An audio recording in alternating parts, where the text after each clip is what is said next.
राधे राधे। जय जय श्री राधे। श्री हरिवंश राधा वल्लभ लाल की जय हो। सभी संतों हरि भक्तों की जय हो। पूज्य गुरुदेव महाराज की जय हो। बांके बिहारी लाल की जय हो। वृंदावन धाम की जय हो। सभी संतों हरि भक्तों की जय हो। जय श्री राधे। बहुत बहुत स्वागत है आपका हमारे चैनल में, जहाँ पे हम बांके बिहारी जी के चमत्कारों की कथाओं का श्रवण कर रहे हैं। तो आइए आज हम अगली कथा का श्रवण करते हैं और इसका शीर्षक है श्री बिंदु जी पर कृपा। जय हो। बात बहुत पुरानी नहीं है। वृंदावन में गोस्वामी बिंदु जी महाराज नाम के एक भक्त रहते थे। वे काव्य रचना में परम प्रवीण थे। श्री बिहारी जी महाराज उनके प्राणाराध्य थे। अतः प्रतिदिन एक नीवन रचना श्री बिहारी जी महाराज को सुनाने के लिए रचते और सायंकाल में जब बिहारी जी के दर्शनों के लिए जाते तो उन्हें भेंट कर आते। उनके मधुर कंठ की ध्वनि दर्शनार्थियों के हृदय को विमुग्ध कर देती थी। कहते हैं श्री बिहारी जी महाराज से उनका सतत साक्षात्कार था। उनके बारे में अनेक घटनाएं आज भी वृंदावन वासियों में प्रसिद्ध हैं। उन्हीं में से एक घटना का उल्लेख हम यहाँ पर करेंगे। एक बार बिंदु जी महाराज ज्वरग्रस्त हो गए। कई दिनों तक कपकपी देकर ज्वर आता रहा। उनके शिष्यगण उनकी सेवा में लगे थे।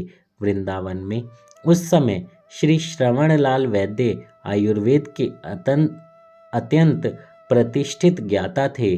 उनकी औषधि से बिंदु जी महाराज का ज्वर 3-4 दिनों में कुछ हल्का पड़ा। बिंदु जी के शिष्यों ने श्री बिहारी जी की श्रृंगार आरती से लौटकर चरणामृत और तुलसी अपने गुरुदेव बिंदु जी को दी। बिंदु जी कहने लगे, किशोरी लाल, आज सांझ को श्री बिहारी जी के दर्शन करवे चलेंगे। पर महाराज, आपको तो कमजोरी बहुत ज़्यादा हो गई है, कैसे चल पाओगे? किशोरी लाल ने अपनी शंका प्रकट की।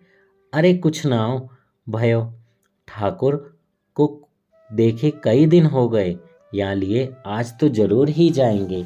बिंदु जी ने अपना निर्णय सुनाया। ठीक है, जो आज्ञा कहकर किशोरी लाल अन्य कार्यों में व्यस्त हो गए।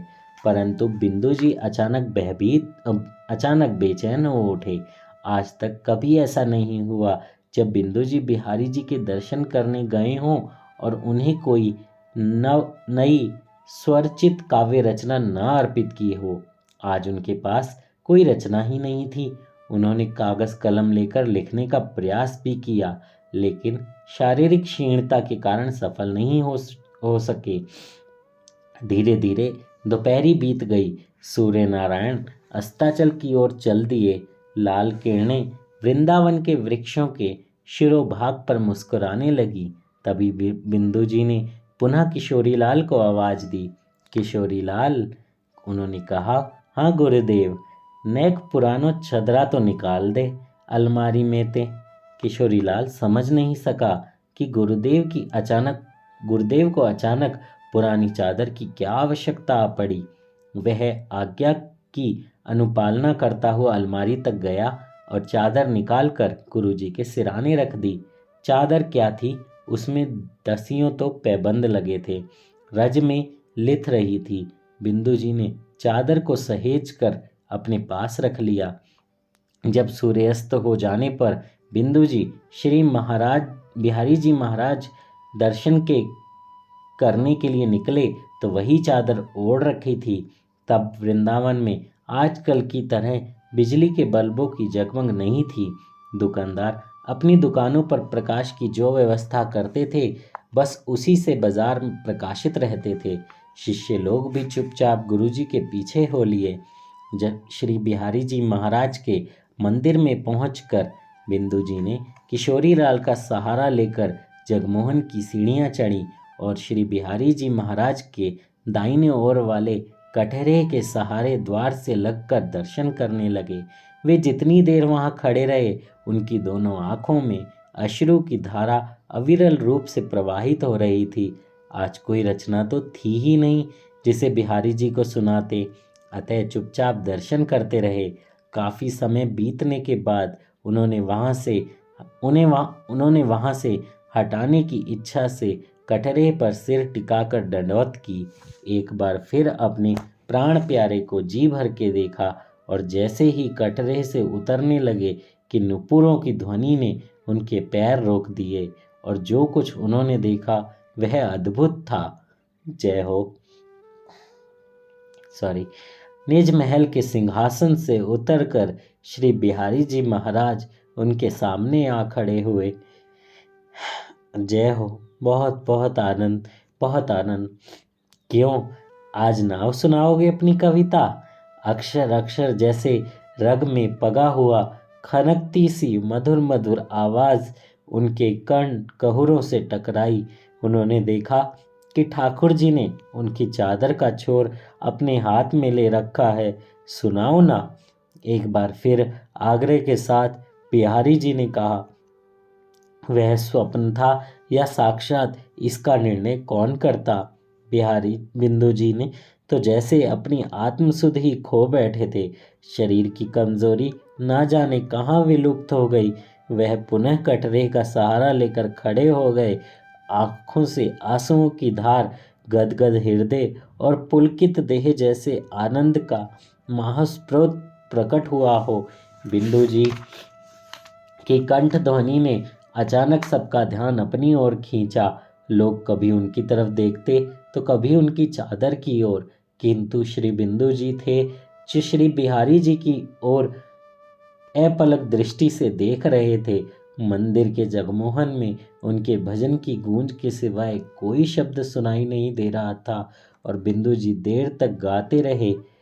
कृपा की न होती तो आदत तुम्हारी, तो सूनी ही रहती अदालत तुम्हारी। गरीबों के दिल में जगह तुम न पाते, तो किस दिल में होती हिफाजत तुम्हारी, तो किस दिल में होती हिफाजत तुम्हारी। जय जय श्री राधे। बांके बिहारी लाल की जय हो। सभी संतों हरिभक्तों की जय हो। ऐसे भक्त मिलना, ऐसे संत मिलना और ऐसे संत की कथा का श्रवण करना अपने आप में एक बहुत बहुत बड़ी कृपा है। मैं क्या बोलूं, मेरे पास कोई शब्द नहीं है। मुझे सौभाग्य को भगवान ने इतनी प्यारी कथाओं का श्रवण करने का मौका दिया है। मैं उनके चरणों में दंडवत प्रणाम करता हूँ।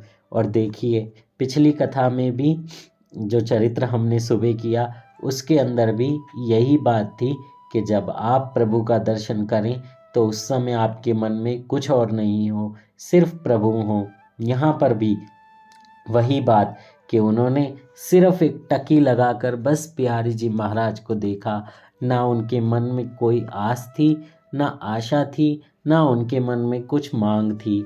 आप जब भी प्रभु का दर्शन करें तो बस सिर्फ बिना कुछ मांगे, बिना कुछ कहे, बिना कुछ बोले, एक निहार से उनके श्रृंगार को, उनकी छवि को, उनके चेहरे की मुस्कान को, उनकी कमर को, उनके पैरों को बस देखते ही रहें, देखते ही रहें।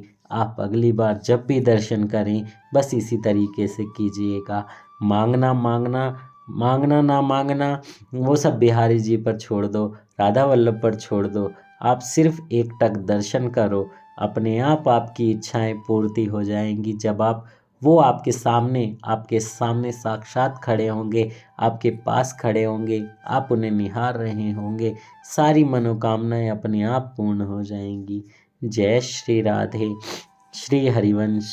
जल्दी से चैनल को सब्सक्राइब करें, शेयर भी करें। इतनी प्यारी प्यारी कथाएं आप अपने फ्रेंड्स, फैमिली मेम्बर्स और अपने रिश्तेदारों को भी सुनाएं। जितना ज़्यादा से ज़्यादा हो सके भक्ति महारानी का प्रचार करें।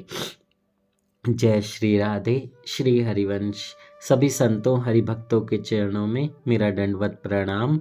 जल्दी से चैनल को सब्सक्राइब कर दें और बेल आइकन भी दबा दें ताकि न्यू वीडियोस की नोटिफिकेशन आपको मिलती रहे। जय श्री राधे। श्री हरिवंश। बांके बिहारी लाल की जय हो। वृंदावन धाम की जय हो। जय जय श्री राधे।